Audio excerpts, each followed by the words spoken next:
specific type of scam, which is cyber extortion, more specifically, financial sextortion. So this is the fastest growing cybercrime targeting youth with devastating consequences worldwide. So we'd like to have a session now. This will explore an international investigation into the Yahoo Boys syndicate. So our speaker will review how they exploit social media to lure, blackmail, and extort young victims. So our speaker is the Senior Intelligence Analyst, Paul Raffile. Ladies and gentlemen, let's welcome him, please.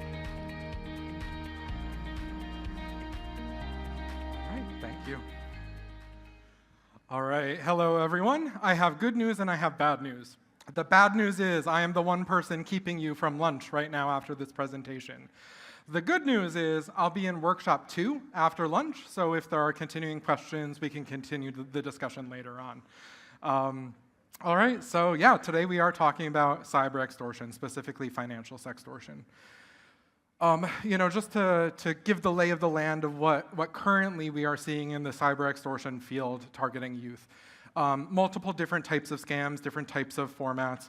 I think many of us here have probably gotten the generic extortion email scam. Someone saying that they've hacked your computer and your webcam and you need to pay Bitcoin for them to not release that embarrassing material of you. We're of course seeing the rise of deepfakes and AI-enabled extortion, where criminals are fabricating, embarrassing situations, embarrassing images of victims, and then forcing them to pay to prevent the release of that material. In the last category here, and I think the one that we need to focus on today, is social media-enabled financial sextortion, where criminals are blackmailing teens and making tons of money from this very deadly scam, and it is a deadly scam, as we'll talk about later. So, how many people here you are the person in your family or in your friend group that gets all of the questions from everybody you know about, is this a scam? Is this website real? Is this text real? Yeah, everybody here is that person, and I'm the same with my friend group as well. So, in my career, I started out tracking ISIS on social media for a US government agency. Then I moved over to the corporate sector, protecting people, products, and places. And most recently have been an advocate and an investigator relating to these very deadly financial sextortion schemes. So this story starts out, this is something that I had never been really involved in or interested in, but I became involved and interested when one of my friends came to me with an embarrassing situation.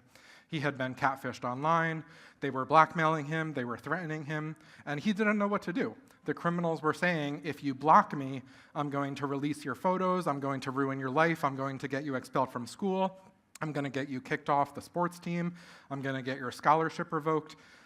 For a college student, these sorts of threats are life-changing. And so I wanted to give him good advice. I didn't want him to get in a situation where those worst-case scenarios happen. So I started to look online. Who was this scam happening to? What were they saying? And I was very surprised and shocked by what I was seeing. I was surprised and shocked by the ages of some of these victims, 14 years old, 15 years old.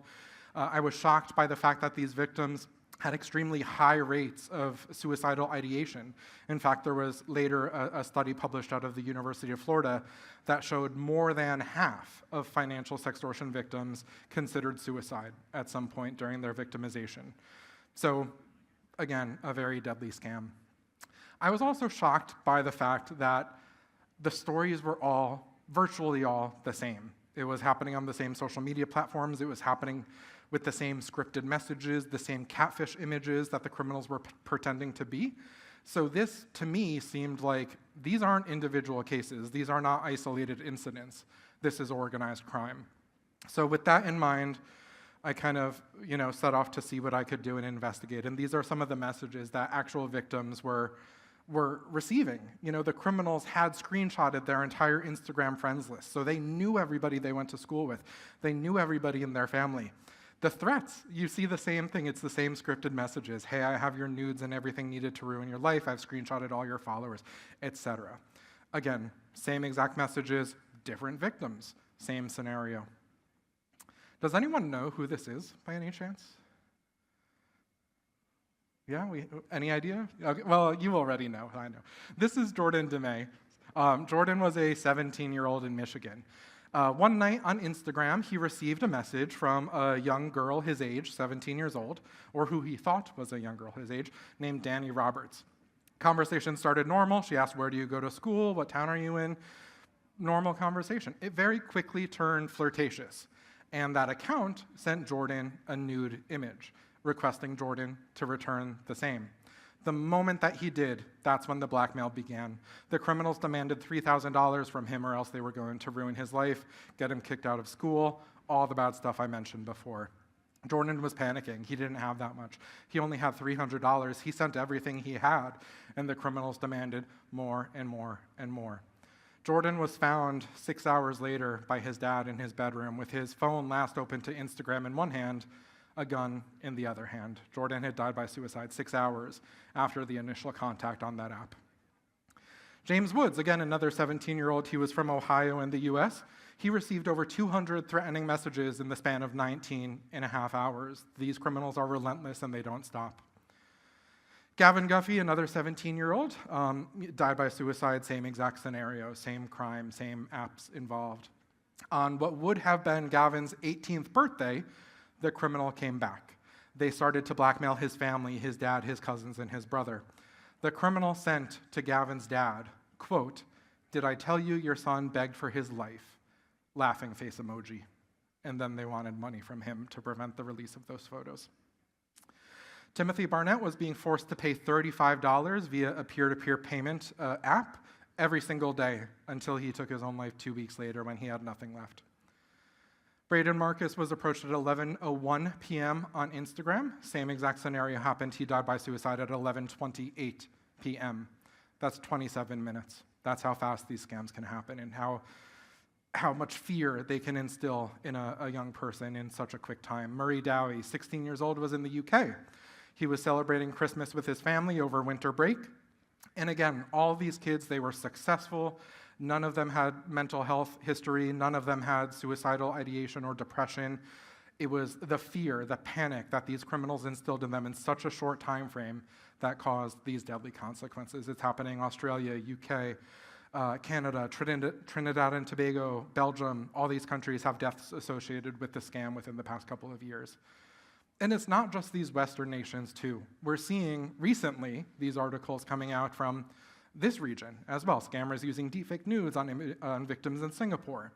61 Hong Kongers, including a pair of 12-year-olds, fell for sextortion scams. That headline shocked me because I thought that 61 was an entire year.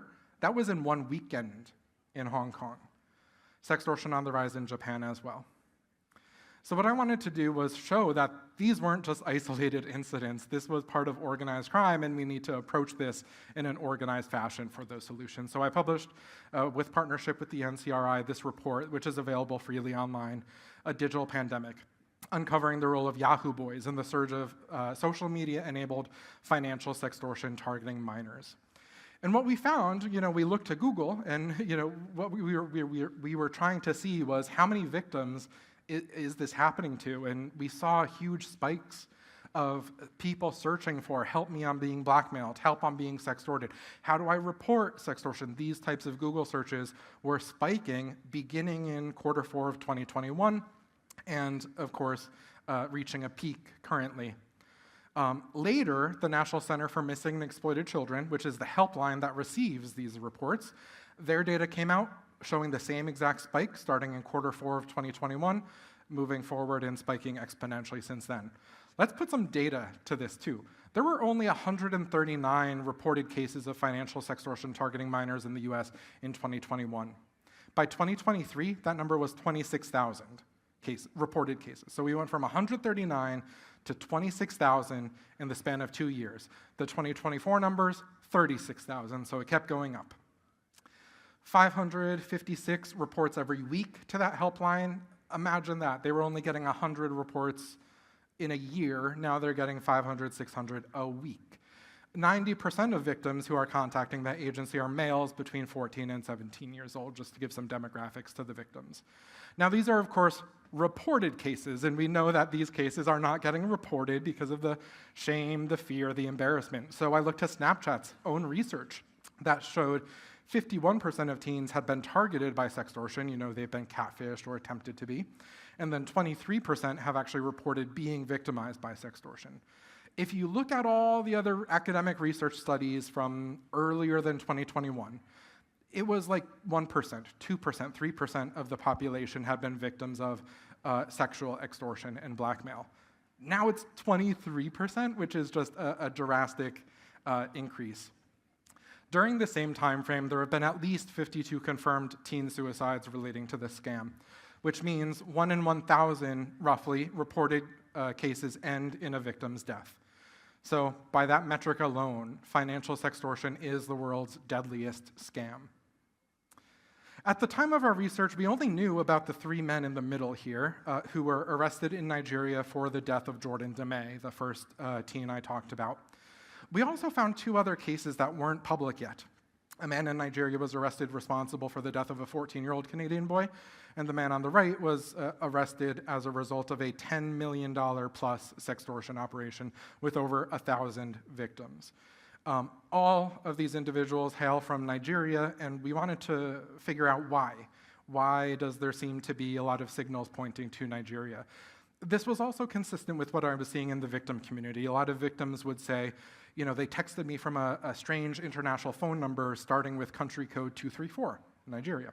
And a lot of the pieces just were indicating like some nexus there, which we tried to figure out.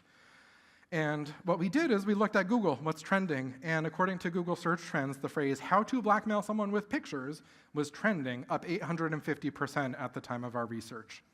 And knowing what we know about the Nigerian cybercrime ecosystem is a group called Yahoo Boys. They are a very distributed, basically the internet scammers that we all see with fake accounts on Facebook and everywhere else. These scammers are called Yahoo Boys, and they self-identify as that. They share their scripts, they share the methods that they use to scam people. And what we found was direct evidence that Yahoo Boys were engaged in not only doing the scam, but also sharing on social media how to do it. And they were going viral within their own networks promoting this scam. On TikTok, we found these scripts that were used to actually extort people. It goes through the process of how to initially start that conversation. It talks about how to flirt with the victim. It talks about how to initially send that nude photo and then request the victim to do the same back. And then it goes through in explicit detail how to blackmail that victim, what threats to use, what to say to them to make them pay up. And again, those videos were not taken down from our reporting, but once we went to NBC News and they did a story on it, then they were finally taken down. YouTube, same exact thing, more scripts here. We didn't know it at the time, but our research actually, found this video, and later on I heard that this was the exact script down to the same exact typos that were used in the commission of the crime against Jordan Deme. Public Facebook groups of these Yahoo Boys gathering to blackmail people, blackmailing format, blackmail updates. Some of these groups have over 20,000 members with multiple posts per day. Within these groups, they were sharing the scripts, the images to use to catfish and blackmail teens. They were sharing the how to cash out, what payment platforms to use, etc. Again, going viral, in total over 100,000 members in these Facebook groups. Top 3 platforms mentioned by minors in their victim reports include Instagram, Snapchat, and TikTok. Instagram is often the initial vector where teens are being targeted. Instagram has a privacy vulnerability where the moment that you accept someone's friend request, they can see your entire friends list, your followers list. There is no setting on Instagram to keep that always private. That would help. Hint, hint. Snapchat, Snapchat is known as the place where people can send disappearing photos. So teens, when they are moved over to Snapchat, their guard is down. They think nothing is going to be saved. They think it's harmless. But of course, the criminals have figured out ways to screenshot and screen record that content without notifying the initial user, and of course TikTok as well, for multiple reasons we'll go into. I'll skip this slide. This is the anatomy of a social media scam. They often use multiple platforms to extort victims. And I'll make these slides available for anyone who needs it. Feel free to take pictures as well. Within some of these groups and videos, they were not only showing the blackmail techniques to use, but even going so far as to how to target a specific high school, how to target a specific sports team. And what their terminology for this is bombing different schools or bombing different sports teams. And that means flooding it with a bunch of friend requests. That does two things. Whoever accepts that friend request is now on that target list of people to reach out to. Number two, that makes their fake accounts look so much more legitimate. Because if you get that friend request with somebody with 20 mutual connections or 20 mutual friends, it seems legit. So, these criminals, the threats don't just stop there with the threats I mentioned before. I'm going to leak your photos, etc. The threats get worse. Sometimes they'll create a group chat on Instagram with the victim and their friends and family members and start to send the photos into that group chat. Now the threat becomes, pay me now and I'll unsend the photo. You have 20 seconds. Something like that.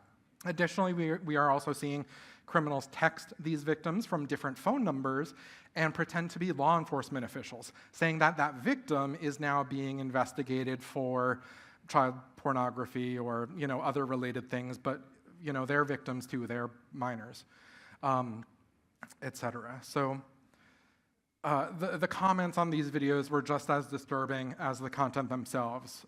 In this one example here, 20,000 comments on this one TikTok video that had over 1 million views promoting sextortion. Every single one of those comments was, boss, I need to get involved, teach me how to do blackmail, teach me how to do this. It's all publicly available, and some of these videos are still on TikTok today. The criminals, they show off how much money they're getting from victims, the gift cards, the Xbox, the Apple Pay payments, etc. They're showing this off because they want to recruit other scammers into their little scam organization so that they can make more and more money.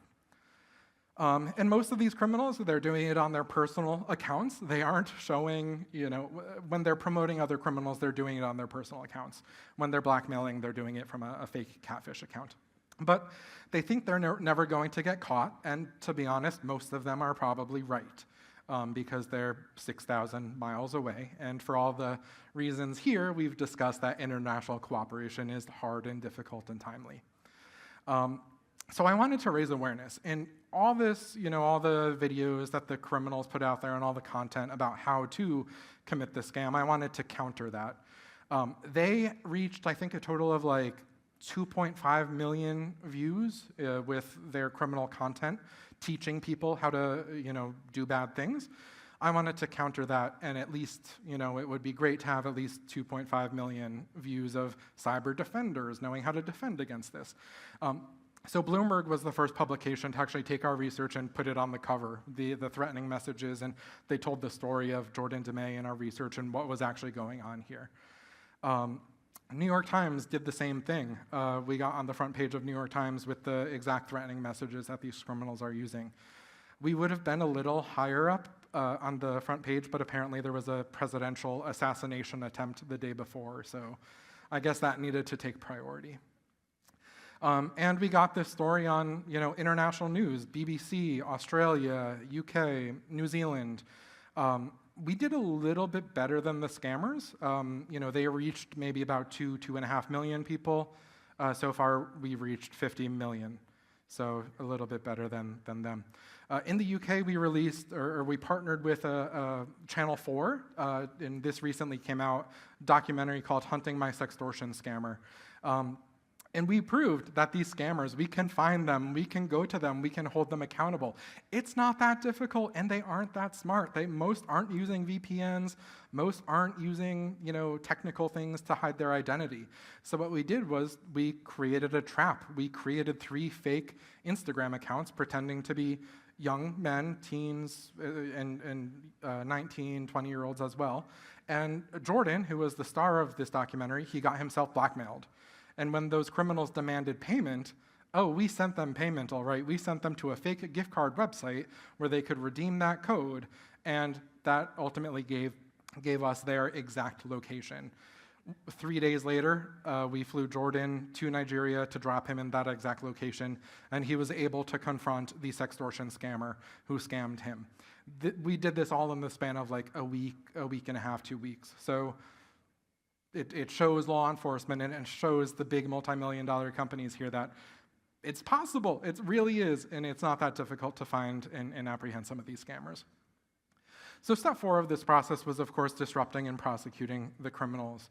What we did is we hosted a webinar with all the main players who could potentially stop this.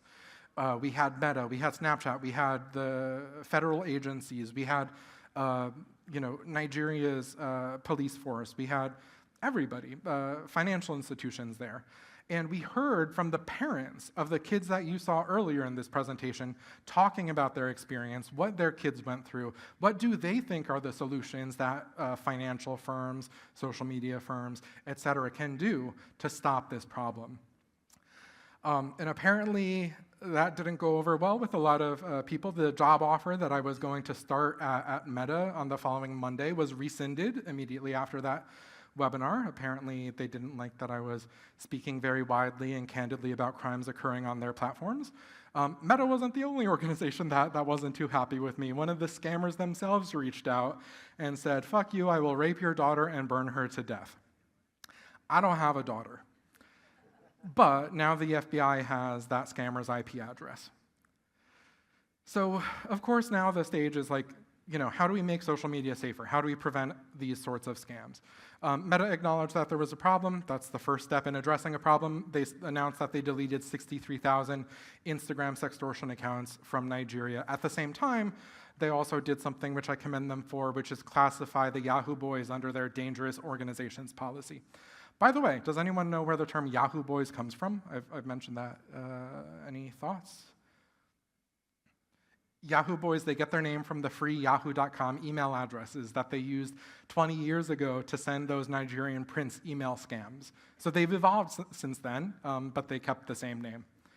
Snapchat, I got invited myself to go to Snapchat headquarters, and they did a whole big announcement where they announced 4 new safety features. 3 of them were things that were generated during my meeting at Snapchat headquarters. For example, they're going to block suspicious requests from high-risk geographies where, if the victim or the target doesn't have friends in that geography, it's going to be blocked. They're also notifying teens if they receive a new friend request from an account that has recently been blocked or reported by others. And I feel like that's very helpful to know that there are some red flags there. Additionally, they're doing a lot more robust device blocking. In the past, if victims had blocked the perpetrator on one account, the perpetrator would just come back and harass them from a dozen other accounts. But now, Snapchat is blocking the device, the IP address, as part of that blocking process. What's happening on TikTok? Honestly, I can't say too much positive has changed. Like I mentioned before, the Yahoo boys promoting this blackmail scam went viral again recently on TikTok, getting over 2 million views, 25,000 comments from scammers asking to be recruited into this scam. That same week that happened, 2 more American teens died by suicide from this exact crime. 3 months ago, it was reported that TikTok is working on a photo messaging feature in direct messages despite employee concerns that it could elevate sextortion on that platform. Just yesterday, I guess 2 days ago now, TikTok released that feature. So the employee concerns over sextortion were apparently not strong enough. And now TikTok is allowing individuals to send direct messages with photographs in them to each other. So I suspect that will probably increase the amount of sextortion we see happening on TikTok themselves. And of course, this is a financial crime, and I know we have a lot of folks from financial institutions, banks, et cetera here. So we need to talk about stopping the money. This is the proportion of how payments are getting sent to these criminals. A lot of it is through gift cards. A lot of it is through peer-to-peer payment apps like Cash App and PayPal, Venmo and Zelle, Apple Pay. A small amount of it is crypto, but crypto is probably going to increase as well. I'm not going to go through every point here, but if you work at a financial institution and want to try to stop this, here are some red flags that you can institute as part of your anti-money laundering rule set for teen accounts there. I think the clearest example is if a teen account or a youth account sends all of their money, overnight especially, to an account that they've never transacted with before, that's a clear sign that something is going wrong. And again, this will be available as well for financial institutions who want to have these conversations with their customers. I really also want to commend Santander Bank. They recently released a training within their app. It takes 2 minutes to do, where teens and families can learn about how to spot the red flags and what to do if this crime actually happens to them. So I have some final thoughts. I do want to make sure I hit on everything with a few messages here. I know we have some folks from Apple here too, and I didn't mention them during the presentation. Every single messaging platform I can think of, WhatsApp, Telegram, etc., they have a reporting system, and you can select the category of report, so that way the report is prioritized and routed to the correct team. iMessage has nothing. You can report the message as junk, but that's it. There's no action taken. So, because of that, last year we saw tens of millions of reports from Facebook of child sexual exploitation being proactively reported to the National Center for Missing and Exploited Children. We saw tens of millions of reports coming in from Google to help protect kids in these sorts of scenarios. Apple last year only reported 250 cases of online child sexual exploitation compared to the tens of millions from some of their peer companies. So Apple, you need to implement some sort of robust reporting system so that way they don't just flag the message as junk, you can flag it as child sexual abuse, you can flag it as fraud, and have those reports get prioritized and sent to the correct teams to deal with those sorts of things.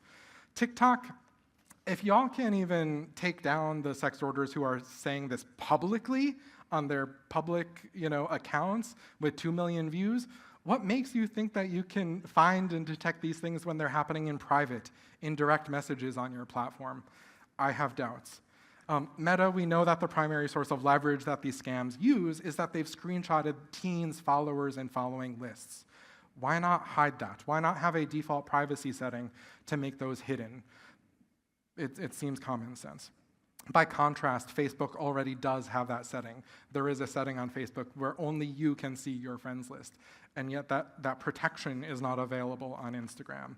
And lastly, on Meta, recently they rolled out a so-called safety feature called nudity protection. Nudity protection feature scans with AI photos going to and from teen accounts. And if they detect a nude image, what they do is they blur that image, and to the recipient, it says tap to unblur. They still deliver the image. So you're telling me if you know that a teen is sending a nude image on your platform, you're not just going to block it, and you're going to allow the creation of that child sexual abuse material? It sounds like if they can blur it, they can block it, so I don't know why they aren't. That's my rant on those things. But final thoughts here is, this is the largest blackmail operation in human history. This is a public safety emergency and a national security emergency too. Imagine what's going to happen when 23% of the population is in military, government, top secret roles and trying to join the workforce. And Yahoo boys have killed more teens in the past 2 years than ISIS has. So with that said, these criminals are organized. We need to be too. That's why I'm extremely thankful and grateful that collaboration like this can happen. So thank you so much for the time, and enjoy lunch. Thank you very much, George.